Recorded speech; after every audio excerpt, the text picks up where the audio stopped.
Rebonjour. Nous allons donc lire Genèse 5, d'Adam au déluge. Mais avant de lire ça, nous avons un petit passage dans Genèse 3 qui nous dit « C'est au prix d'un travail pénible que tu en tireras ta nourriture tous les jours de ta vie. C'est à la sueur de ton front que tu mangeras le pain jusqu'à ce que tu retournes à la terre dont tu as été tiré, car tu es poussière et tu retourneras dans la poussière. » C'est Genèse 3 que nous lisons là maintenant dans les versets 19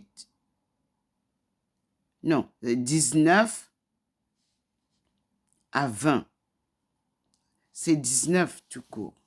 Maintenant, nous recommençons notre lecture de Genèse 5 pour comprendre la première génération d'Adam au déluge. Je lis. Je choisirai les points précis qui nous intéressent. Voici la liste de la descendance d'Adam. Lorsque Dieu créa l'homme, il le fit à la ressemblance de Dieu. Hommes et femmes, il les créa. Et il les bénit. Il leur donna le nom d'homme au jour de leur création. Vous comprenez donc que le nom homme avec grand H, c'est femelle et mâle. Adam vécut 130 ans.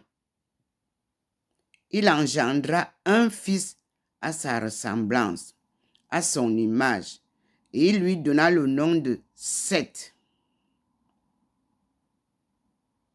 Seth est proche du verbe chasse, accorder. Ok. Après la naissance de Seth, Adam vécut 800 ans et il engendra des fils et des filles. La durée totale de la vie d'Adam fut 930 ans. Puis il mourut. Très grande longévité. Nos aïeux vivaient très, très longtemps. Seth vécut 105 ans, c'est-à-dire le premier fils de Adam et Ève. Il vécut 105 ans, puis il engendra Énos. Après la naissance d'Énos, il vécut encore 807 ans. Il engendra des filles et des fils. La durée totale de la vie de Seth fut 912 ans, puis il mourut. Et nous passons à la vie de Enoch, parce que la vie de Enoch me semblait un peu douteuse. Moi, je tombe sur Enoch. Après, on dit que Enoch vécut 90 ans, puis il engendra Canaan. Après la naissance de Canaan, Enoch vécut encore 815 ans. Et il engendra des fils et des filles. La durée totale de la vie d'Énos fut 905 ans, puis il mourut. Canaan vécut 70 ans, puis il engendra Malaleel. Là, nous sommes dans une... Ah, le Seigneur est présent derrière moi, regardez. Les signes d'hier sont encore là. Comme j'étais courbé, je n'avais pas bien vu. Vous voyez la présence divine derrière moi. Je continue. Canaan vécut 70 ans, puis il engendra Malalé. Après la naissance de Malalé, Canaan vécut encore 840 ans. Il engendra des fils et des filles. La durée totale de la vie de Canaan fut de 910 ans, puis il mourut.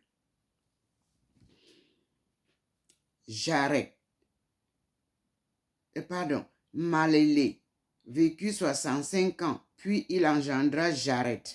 Après la naissance de Jared, Malalé vécut encore 830 ans. Et il engendra des fils et des filles. La durée totale de la vie de Malalé fut de 895 ans, puis il mourut. Jared, c'est-à-dire Jared, vécut 162 ans, puis il engendra Enoch. C'est un personnage qui m'intéresse, Enoch. Après la naissance d'Enoch, Jared vécut encore 800 ans. Il engendra des fils et des filles. La durée totale de la vie de Jared fut de 962 ans, puis il mourut.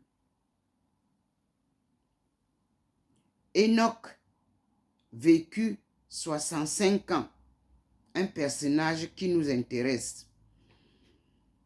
Enoch vécut 65 ans, puis il engendra Mathusalem. Après la naissance de Mathusalem, Enoch marcha avec Dieu durant 300 ans. Il engendra des filles et des fils.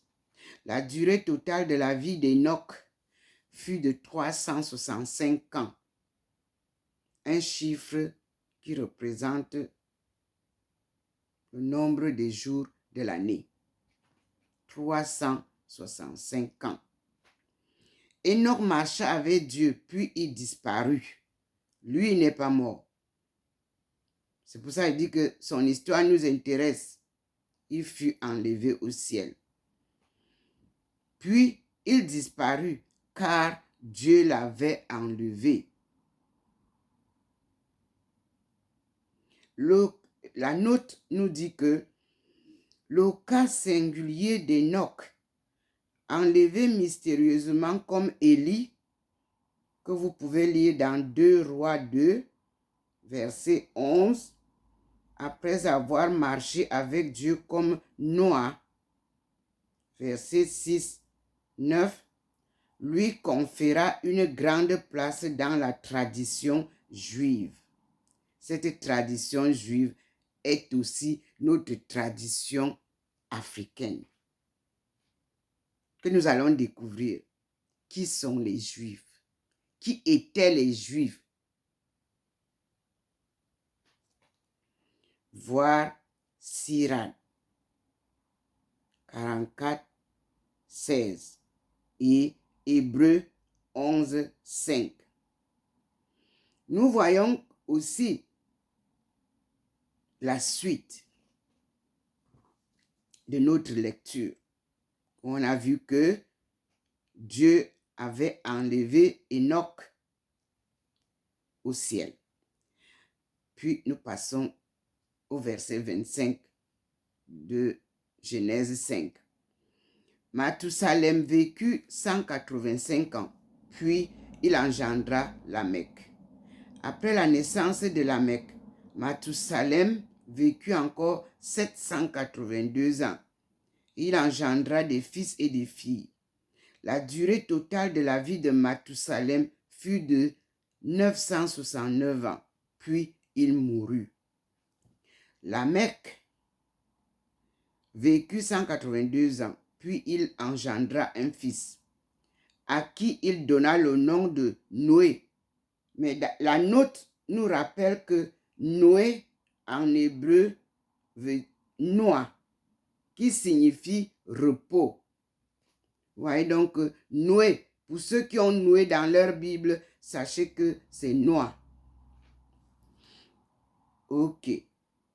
Lamech vécut 182 ans, puis il engendra un fils à qui il donna le nom de Noah, en disant, « Celui-ci nous apportera dans nos fatigues et le labeur pénible de nos mains un soulagement tiré du sol même qu'a maudit le Seigneur. »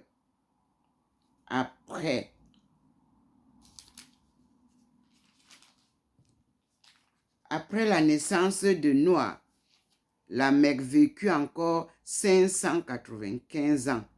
Il engendra des fils et des filles. La durée totale de la vie de Lamech fut de 777 ans. 777. Puis il mourut.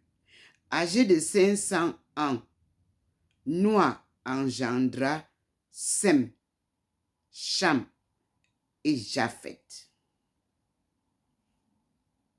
Nous venons donc de lire Genèse 5, versets 1 à 32.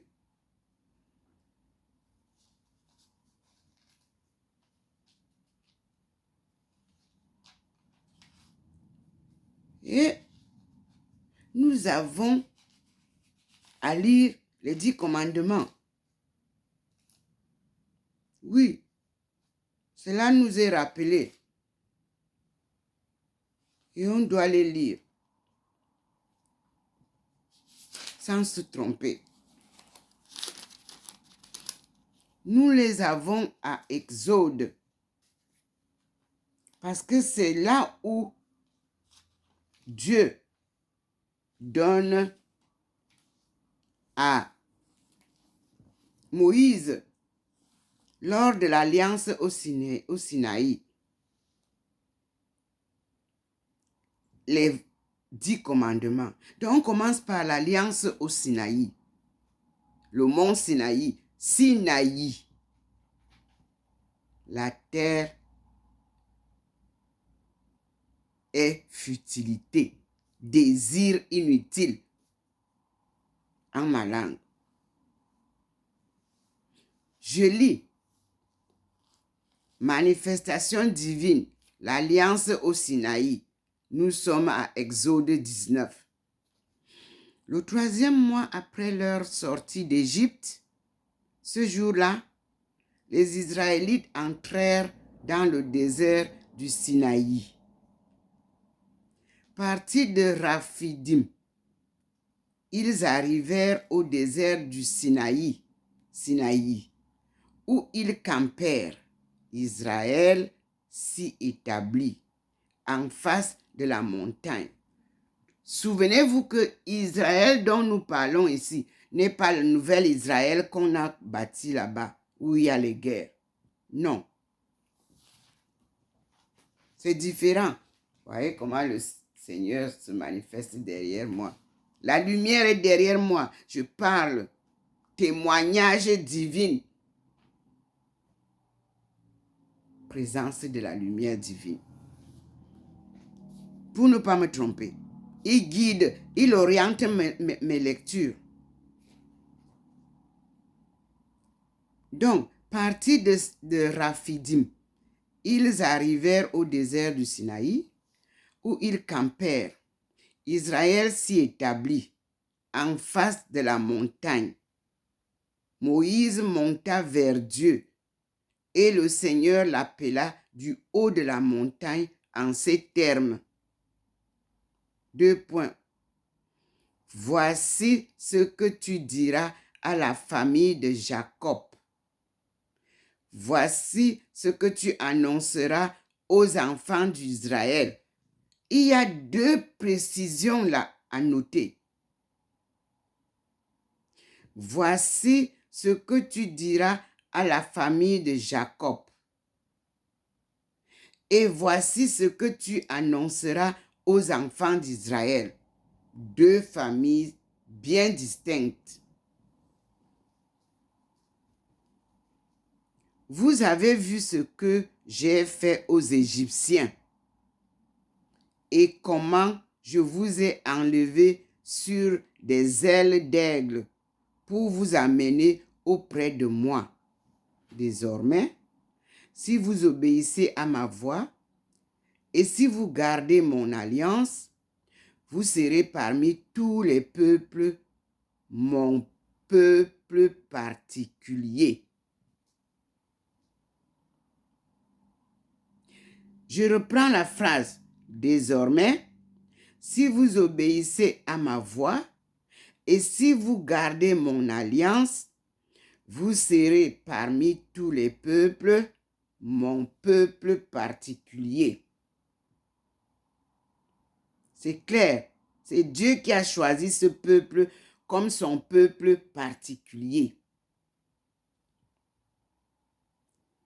Toute la terre est à moi, mais vous me serez un royaume de prêtres et une nation consacrée.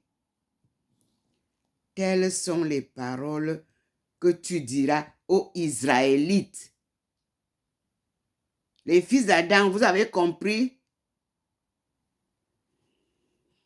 Moïse vint convoquer les anciens du peuple et il leur exposa ce que le Seigneur lui avait ordonné de répéter. Le peuple entier répondit d'une seule voix. Nous ferons tout ce qu'a dit le Seigneur. Moïse rapporta les paroles du peuple au Seigneur, qui lui dit, « Voici que je vais m'approcher de toi dans l'obscurité d'un nuage, afin que le peuple m'entende te parler et te donner à jamais sa confiance. » Et Moïse rapporta les paroles du peuple au Seigneur, qui lui dit, « Va vers le peuple, sanctifie-le aujourd'hui et demain, qu'ils lavent leurs vêtements, afin d'être prêts pour le 3e jour, car après-demain, le Seigneur descendra à la vue de tout le peuple sur le mont Sinaï. Tout alentour, tu fixeras au peuple des limites. Tu leur diras, gardez-vous de gravir la montagne ou d'en toucher la base. Quiconque la touchera sera mis à mort. Sans porter la main sur lui, on le lapidera ou on le percera de flèches. Bête ou homme, il ne peut rester en vie. Quand sonnera la trompe, ils pourront gravir la montagne. Moïse descendit de la montagne auprès du peuple, il le sanctifia et ils lavèrent leurs vêtements. Puis leur dit, soyez prêts pour après-demain. Ne vous approchez d'aucune femme. Le matin du 3e jour, il eut un fracas de tonnerre, des éclairs, un épais nuage couvrait la montagne et le son de la trompette. Le Seigneur est toujours présent. Retentit avec éclat. Toute la foule qui était dans le camp tremblait. Moïse fit sortir le peuple du camp à la rencontre de Dieu et ils s'arrêtèrent au pied de la montagne. Le Sinaï n'était que fumée parce que le Seigneur y était descendu au milieu des flammes. La fumée qui s'en élevait était comme celle d'une fournaise et toute la montagne tremblait avec violence. Le son de la trompe s'amplifiait encore. Moïse parlait et les tonnerres divins lui répondaient. Le Seigneur descendit sur le sommet du mont Sinaï. Le Seigneur y appela Moïse et Moïse monta. Le Seigneur lui dit, « Redescends intimer au peuple de la défense de se précipiter pour voir le Seigneur, de peur que beaucoup d'entre eux ne périssent. » que les prêtres eux-mêmes, qui sont autorisés à s'approcher du Seigneur, se sanctifient, de peur que le Seigneur ne les frappe. Moïse répondit au Seigneur, le peuple ne saurait gravir le mont Sinaï, puisque tu nous l'as expressément interdit en disant, fixe des limites autour de la montagne et déclare-la sacrée. Va, lui dit le Seigneur, redescends. Tu remonteras ensuite avec Aaron. Mais il faut que les prêtres et le peuple ne se précipitent pas pour monter auprès du Seigneur, de peur qu'il ne les frappe. Moïse descendit alors vers le peuple et lui dit, vous avez bien compris, nous avons les 10 commandements. Maintenant, les voici. Exode 19, Dieu a préparé le peuple à aller écouter. Maintenant, Exode 20, ce sont les 10 commandements ou le décalogue. Et je lis. Alors Dieu prononça toutes les paroles que voici. Je suis le Seigneur ton Dieu, qui t'a fait sortir d'Égypte, de la maison de servitude. Tu n'auras point d'autre Dieu devant ma face. Tu ne te feras point de sculpture, figurant quoi que ce soit de ce qui est en haut dans le ciel ou en bas sur la terre. La présence du Seigneur est là. Ou plus bas dans les eaux. Tu ne te prosterneras point devant elles pour leur rendre un culte, car moi, le Seigneur ton Dieu, je suis un Dieu jaloux, qui punit l'iniquité des pères dans les enfants jusqu'à la 3e et la 4e génération de ceux qui me délaissent, mais qui fait miséricorde jusqu'à la 1000e génération à ceux qui m'aiment et observent mes commandements. Tu ne prononceras point le nom de Yahvé, ton Dieu, à l'appui du mensonge, car le Seigneur ne laisse pas impuni celui qui prononce son nom pour le mensonge. Souviens-toi du jour du sabbat pour le sanctifier. Tu travailleras 6 jours pour faire ton ouvrage, mais le 7e jour, qui est le repos du Seigneur ton Dieu, tu ne feras aucun travail, ni toi, ni ton fils, ni ta fille, ni ton serviteur, ni ta servante, ni tes bêtes, ni l'étranger qui réside en tes portes. Car en 6 jours, le Seigneur a fait le ciel, la terre, la mer et tout ce qu'ils contiennent. Et il s'est reposé le 7e jour. C'est pourquoi le Seigneur a béni le jour du sabbat et l'a consacré. Honore ton père et ta mère, pour que se prolongent tes jours sur la terre que te donne le Seigneur ton Dieu. Tu ne tueras point, tu ne commettras point d'adultère, tu ne voleras point, tu ne porteras point de faux témoignages contre ton prochain. Tu ne convoiteras point la maison de ton prochain. Tu ne convoiteras point la femme de ton prochain, ni son serviteur, ni sa servante, ni son bœuf, ni son âne, rien de ce qui appartient à ton prochain. Devant les tonnerres, les flammes, le son de la trompe et la montagne fumante, le peuple terrifié se tenait à distance. Ils dirent à Moïse, 2 points. Parle-nous toi-même et nous t'écouterons. Mais que Dieu ne nous parle pas. Nous avons peur d'en mourir. Moïse leur répondit, ne vous effrayez pas. C'est pour vous mettre à l'épreuve que Dieu est venu et pour que sa crainte vous pénètre et vous préserve de péché. Et le peuple se tenait à distance, tandis que Moïse s'approchait de la nuée où Dieu se trouvait. Alléluia. Amen. Et je vous donne le code de l'alliance. Loi sur les autels où vous célébrez les messes. Le Seigneur dit à Moïse, voici ce que tu diras aux Israélites. Vous avez vu que je vous ai parlé du haut des cieux.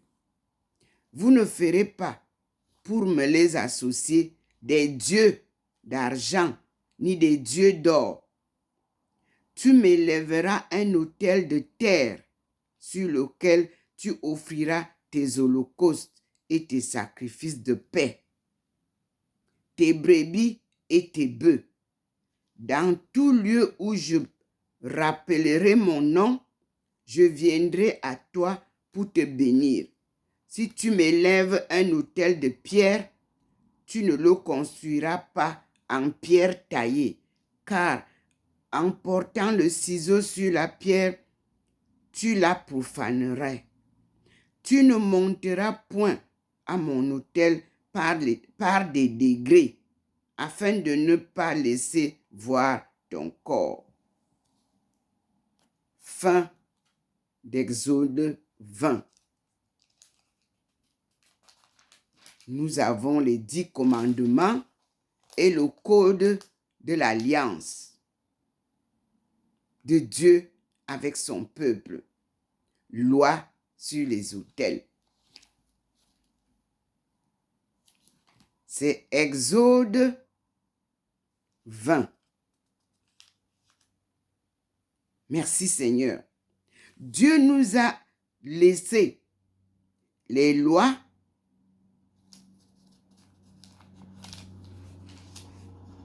et nous allons maintenant lire les lois morales et religieuses dans une autre vidéo. Merci Seigneur. Il me fait lire et je dois lire. Toujours dans Exode, maintenant 22. Les lois morales et religieuses. Si un homme séduit une vierge qui n'est point fiancée et s'unit à elle, il devra payer sa dot et l'épouser. Est-ce que vous comprenez ça, mes frères et sœurs? Excusez-moi.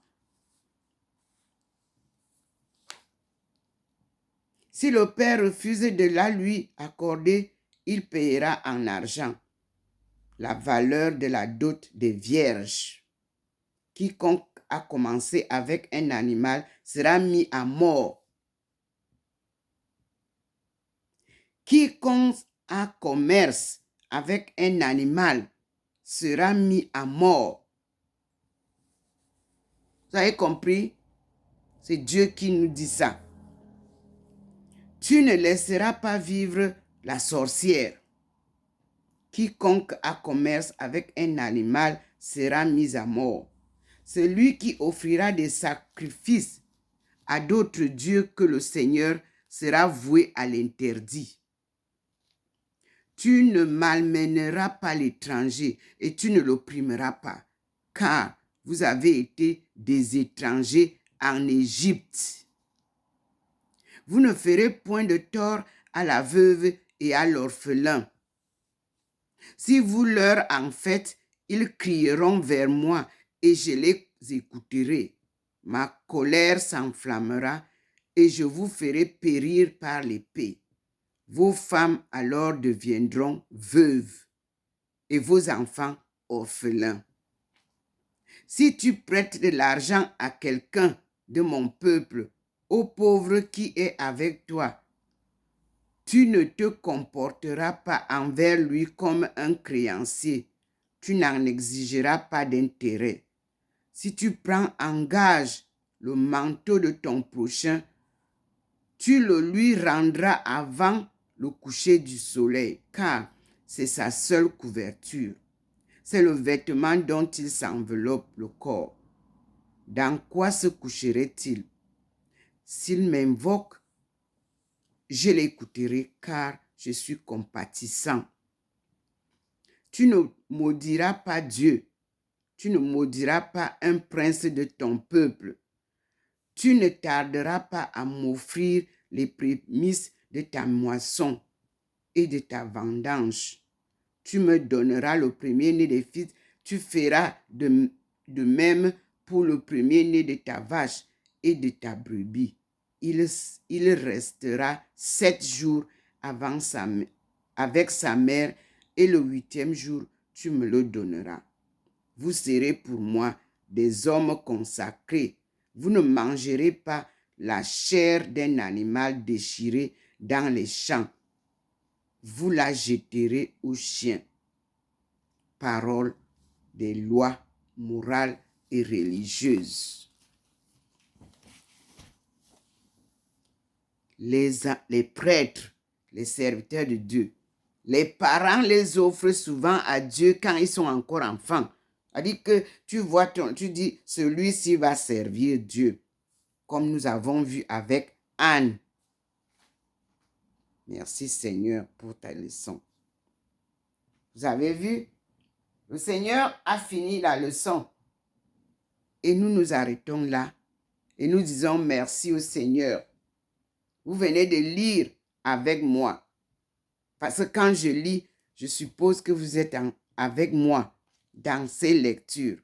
Quand je vais publier, relisez ce que j'ai lu. Et vous aussi. Comparez les Bibles parce qu'on a produit beaucoup de Bibles qui ne sont pas authentiquement acceptées. Merci Seigneur. Accorde à ta servante cette grâce, que je vive en gardant ta parole.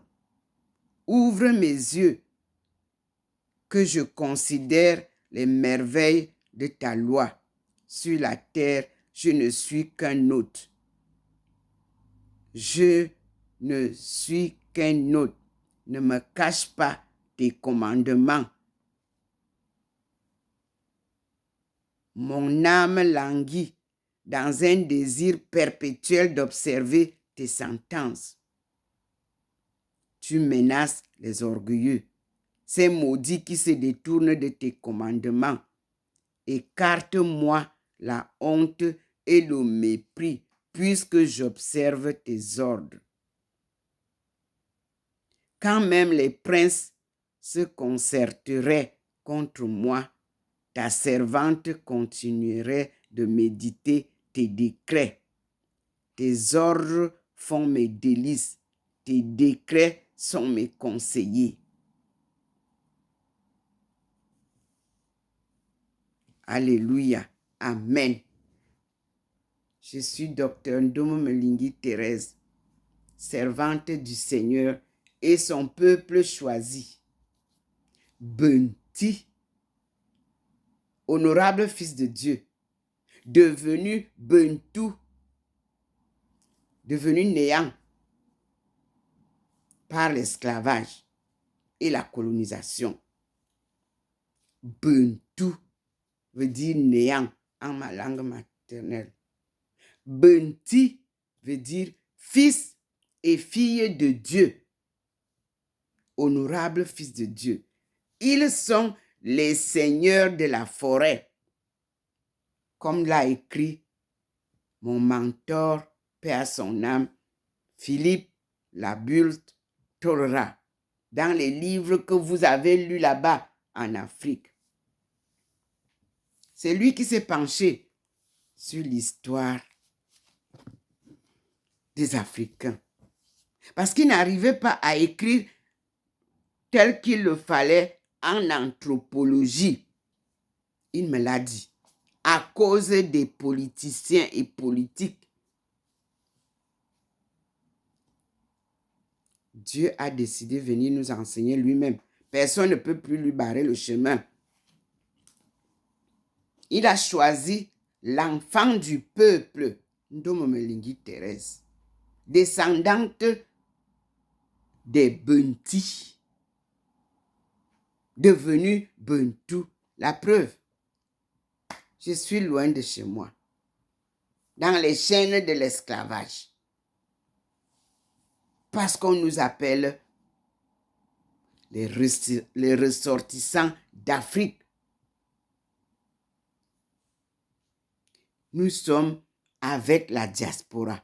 Parce que la diaspora, ce sont les descendants de nos princes et princesses déportés d'antan. Ce sont leurs rejetons qui sont la diaspora. On ne peut pas mélanger ça. Il y a distinction. Nous qui arrivons maintenant, nous sommes les descendants d'Afrique. Nous sommes des Africains venus ici. Chacun à sa façon. Chacun avec sa raison. Moi, je fais la volonté de Dieu. Il me conduit pas à pas sur les traces de nos aïeux. Vous-même, vous voyez comment ça se passe. J'habite l'avenue du Général de Gaulle à Saint-Louis. Ville carrefour des trois frontières. L'Allemagne, la France et la Suisse allemande, où s'est tissée l'histoire que nous allons découvrir. Quels sont nos liens avec les peuples de ce triangle? Il y a notre diaspora ici.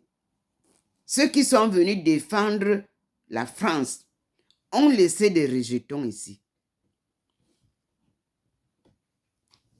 Et Dieu a choisi de venir me mettre ici. C'est un pan de mon parcours. Et là, il vient me poser quand je suis à la phase post-doc, après la soutenance de la thèse. On doit arriver à ficeler le leitmotiv. Pourquoi on a fait une thèse? On recherche quelque chose. Et quand on l'a trouvé, il faut bien que le monde découvre les fruits de votre parcours. La recherche, ce n'est pas une balade. Non. Surtout quand c'est une thèse d'État. Oui. Et vous-même, vous voyez le déploiement de comment ça se passe là. Vous voyez le déploiement de la Chine dont je vous parlais en 1995. Que la Chine sera la première puissance du monde. Aujourd'hui, vous pouvez m'applaudir. Qu'est-ce que je n'ai pas eu comme humiliation en Chine quand j'osais dire que la Chine va se développer. J'avais d'abord annoncé le boom économique auquel j'ai été témoin oculaire en participant pas à pas à ce développement stratégique, magnifique. Non, la Chine mérite des félicitations, je vous assure. Parce que si vous avez vécu, comme moi, en Chine, au moment où je suis parti en Chine, à partir de 1989 jusqu'en 1995, on vous disait un jour que la Chine sera là où nous sommes aujourd'hui. Vous-même vous dites que... Et ils avaient raison de me dire qu'à Thérèse, tu racontes des histoires. Quelle Chine? Là où nous sommes dans la pauvreté ici. Allez revoir la Beijing, où vous qui étiez venu me retrouver en Chine, on partait à Salitun, pour ceux qui m'ont vu. Dans les petits hangars là. Allez revoir Beijing pour comprendre que Dieu n'est pas un homme pour mentir. Ce qu'il dit, c'est vérité toujours. Et toutes ces promesses qu'il a faites à ce peuple choisi, la Chine, qui est notre frère sanguin, de sang. Je ne dis pas, je suis prête à vous le dire clairement. Et ça a été vérifié par les scientifiques, parce qu'il y a eu des groupes de chercheurs en 1998. Quand moi j'ai dit ça en 1995, les gens n'y croyaient pas. Mais les chercheurs scientifiques, ils se sont regroupés. Plusieurs pays sont mis ensemble à l'université de Shanghai. Lorsque moi j'étais en train de préparer mon interview, quand le président Paul Biya est venu en 2003 en Chine, et j'ai été invité, venant de très loin, où je faisais mes recherches dans les forêts de la Chine primitive, et que j'ai annoncé que la Chine vient de chez moi. Je ne veux pas dire l'Afrique en général. Non, je ne sais pas les liens. Je connais pas, je ne peux pas mettre en exergue les autres pays. J'ai dit que la Chine vient de chez moi. Ndoma Malingi Thérèse fait partie de la famille des Tang dynasties.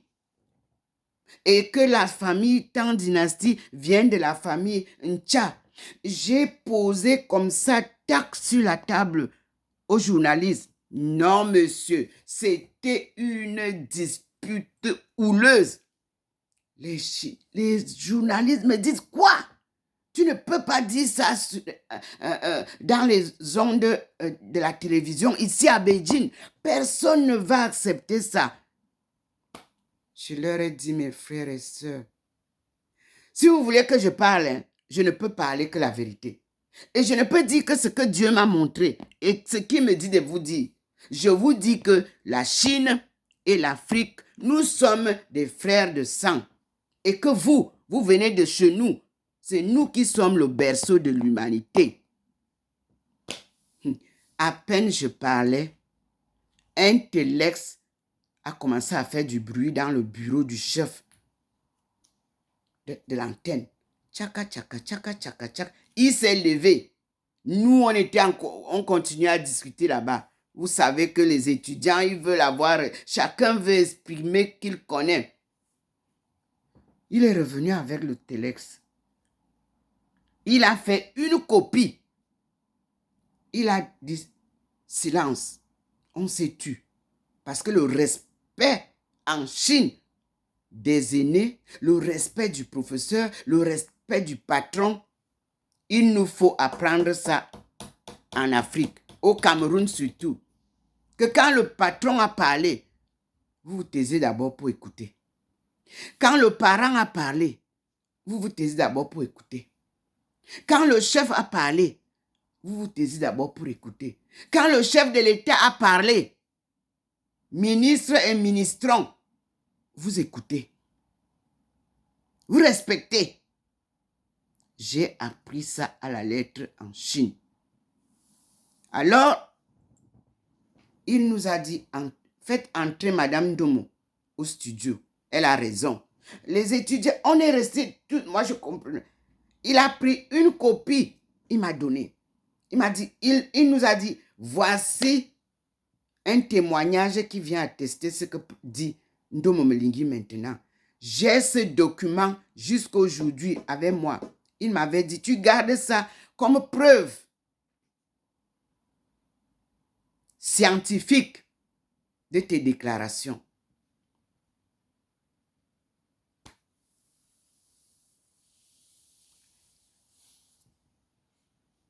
Je n'avais pas encore soutenu ma thèse.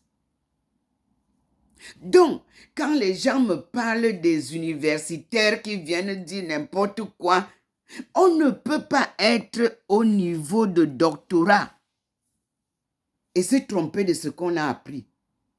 Parce qu'une thèse, c'est votre pensée qui devient un sujet que vous suivez vous-même, vous appliquez ce que vous voulez nous montrer. Les professeurs sont là pour vous aider. Mais, selon ce que j'ai vu chez nous là, ici, la thèse, elle est préparée par les professeurs pour vous dire de faire comme ça. Non, messieurs, dames, vous apportez une idée. Et on vous met au doc, année préparatoire de thèse. Vous avez fait des recherches, vous voulez venir valider, vous présenter et un professeur vous choisit. Ce n'est pas vous qui choisissez le professeur. C'est un professeur qui choisit le sujet que vous avez apporté. Il s'imagine que ça peut être intéressant. Il va vous accompagner. C'est l'université du 21e siècle que nous avons préparée pour rectifier les erreurs. Ne quittez pas, s'il vous plaît.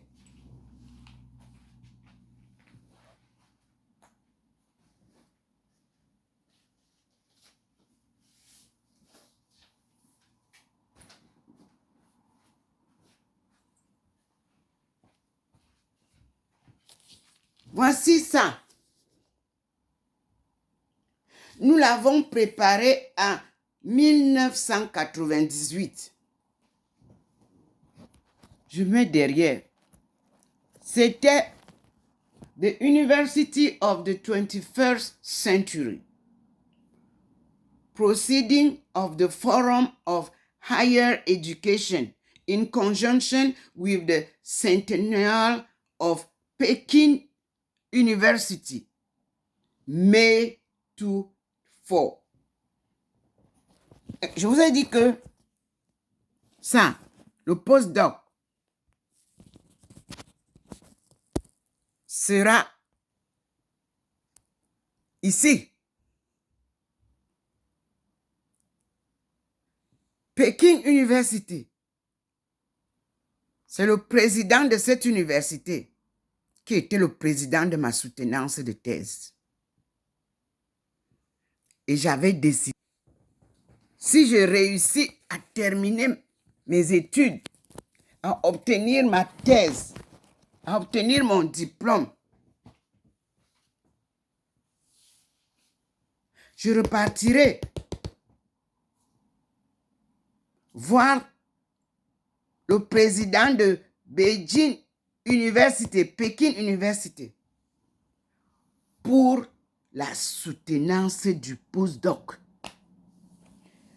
afin d'établir cette université du 21e siècle avec Beijing, Pékin University et le monde entier. Parce qu'il y a beaucoup des étudiants, beaucoup de chercheurs qui viennent en Chine à partir d'autres universités. Et nous avons préparé ce postdoc pendant que j'étudiais. J'ai eu des documents, de la documentation à partir de Pékin University. En collaboration avec l'Université des États-Unis, dont je tais le nom pour le moment, en attendant que nous préparions cette petite phase qui ne me demande qu'un an, puisque tout le travail postdoc est déjà parfaitement fait. Avec vous, malgré les difficultés, et je suis pas à pas le déploiement de la Chine. Le moment là viendra avec l'aide de mes étudiants, de nos étudiants, de nos professeurs, de nos experts. Nous allons soulever l'Afrique avec les mains. Tout est préparé pour la sortie du chaos de l'Afrique, mes frères et sœurs. Seuls les Africains sont ignorants de ce parcours. Seules les forces négatives endogènes perturbent cette course. Mais c'est fini, ils sont déjà écartés de la route. Et nous sommes à la fin de la course. Mais on vous a fait des publications, on vous a montré un peu le déploiement de Ndomo-Melingi Thérèse en Chine, on vous a montré comment elle vivait au Cameroun, on vous a montré la coopération Chine-Afrique, comment elle est née. Ce n'est pas Ndomo-Melingi qui a créé la coopération Chine-Afrique. C'est de la chambre de commerce que vous êtes partis bafouer. Vous, les hommes d'affaires se sont assis sur la chambre de commerce pour bloquer tout ça pendant des années. On serait déjà très avancé. Et je vous dis que les prêts d'argent ne développent aucun pays au monde. Ntomo Mlingi, Thérèse, signature. Et je vous dis que les dons ne développent aucun pays. On dit que il faut apprendre à l'homme à pêcher le poisson lui-même au lieu de lui donner du poisson. Alors, comme vous avez retardé, Dieu vous a amené pas à pas, et vous a mis le dos contre le mur pour que vous vous retourniez et que vous voyez vous-même vos erreurs qui ont causé votre retard. Et je vous disais en Chine, allez, courez. Vous allez revenir à la case départ. Ntomo Mlingi Thérèse, souvenez-vous, en Chine, 1998, 1999, l'an 2000.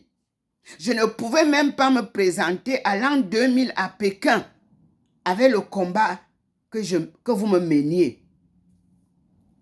J'ai été éloigné de la rencontre Chine-Afrique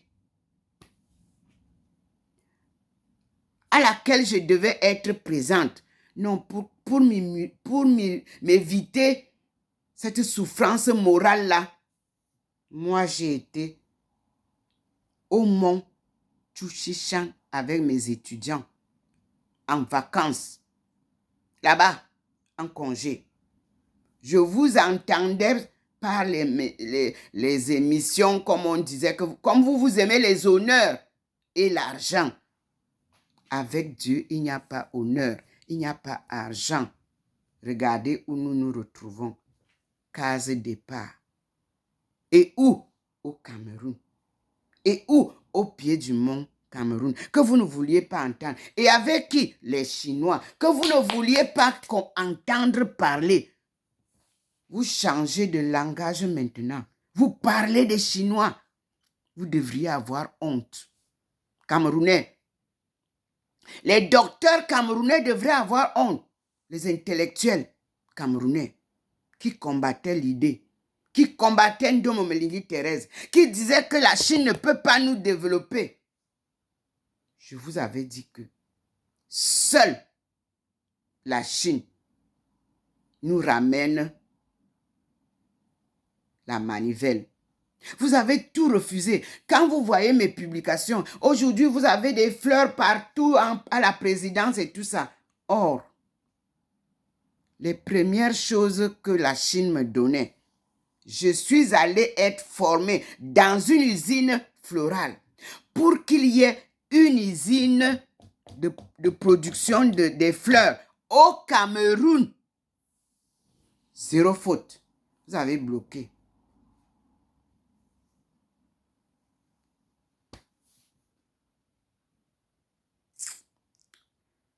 Je suis allé dans les champs de maïs. C'est là-bas, c'est publié. J'ai négocié pour que les tracteurs aillent dans la savane. Chez les Étones et les Manguissa et les Mbamois là-bas. Pour que les champs commencent à être cultivés. Vous parlez de faim? Quelle famille nous doit avoir? Est-ce qu'on a besoin que quelqu'un vienne nous nourrir? On a tout. On a des terres arabes. On a tout. Et je viens de vous lire comment Dieu nous a tout donné avec ce qu'il faut planter. C'était les contes que les grands-papas nous disaient. Ça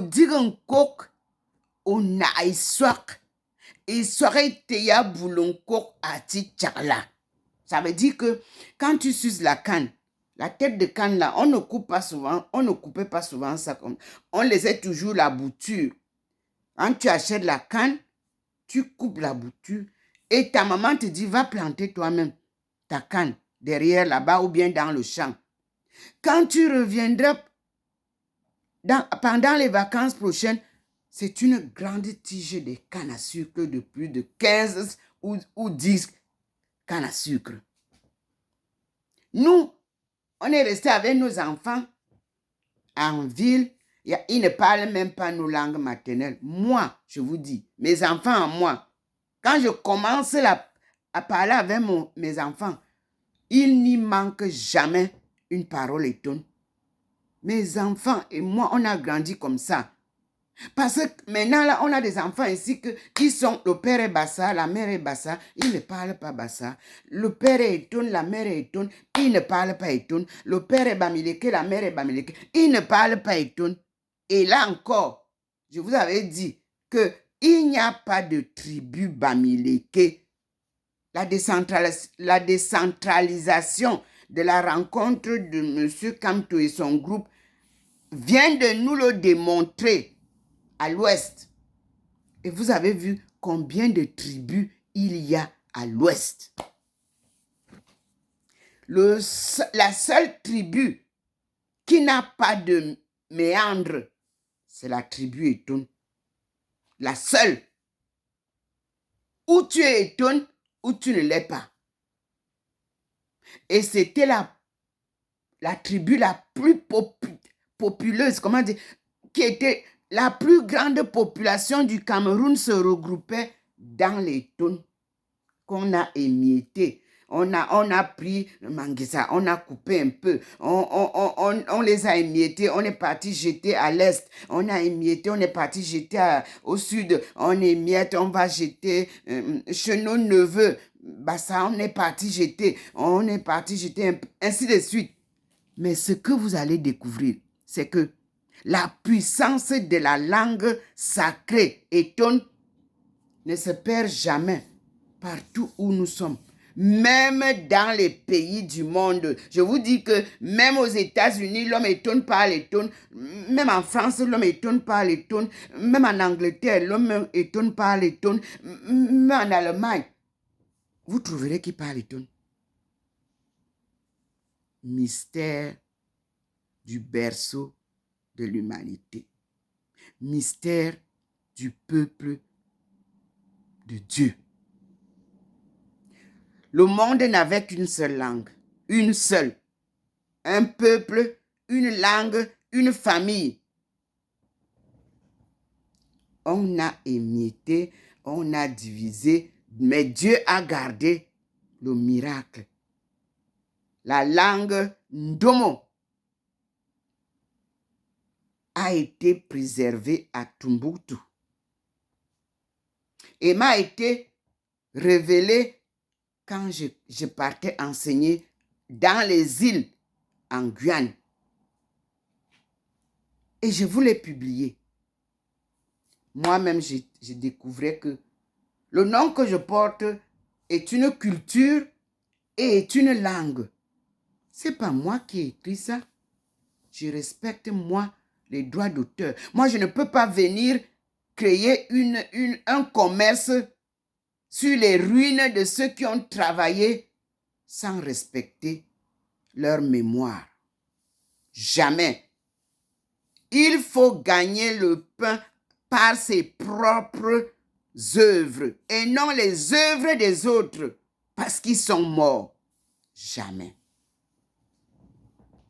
Le respect de la propriété intellectuelle. Je tiens à ça. Quand je cite un livre, je cite l'auteur. Quand je parle d'une œuvre, je n'oublie pas celui qui a souffert pour parler de ça.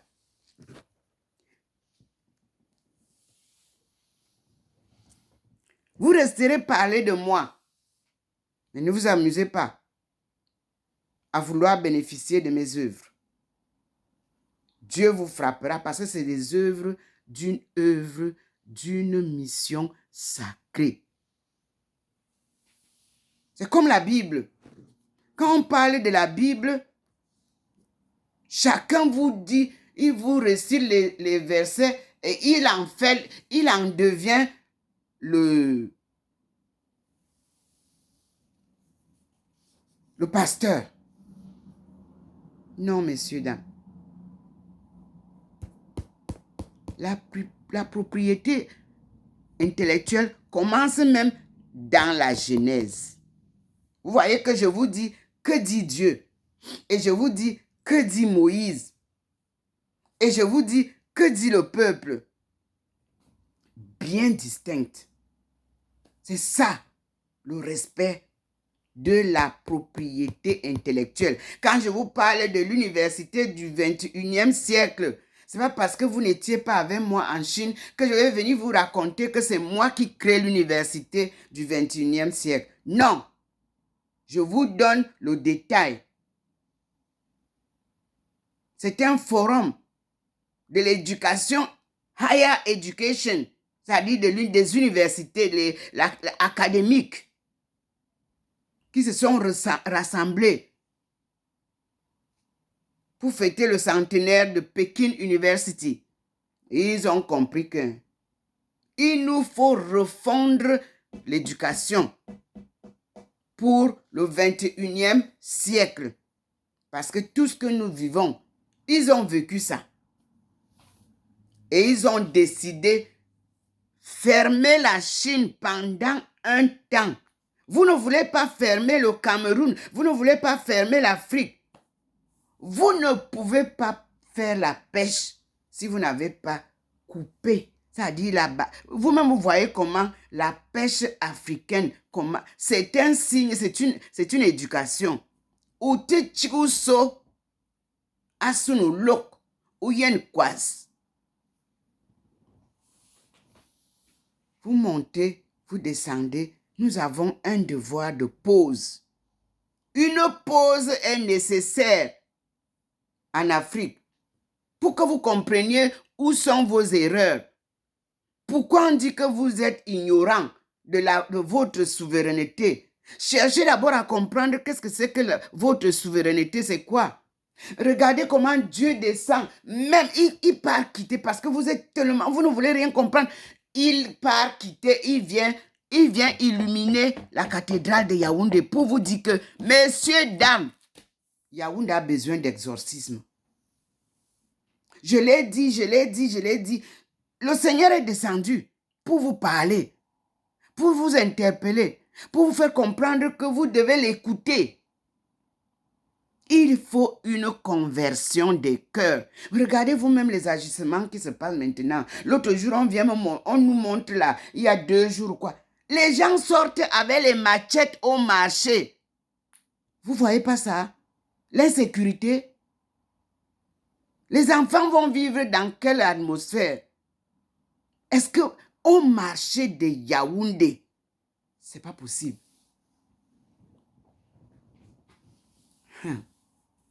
Il y a l'insécurité. Il nous faut 2 ans encore.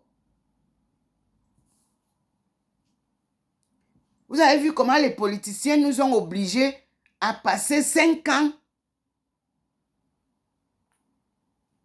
sans rien faire. Dieu vous demande 2 ans pour aborder 2025. Pour que de 2025, l'agenda de la femme vous aide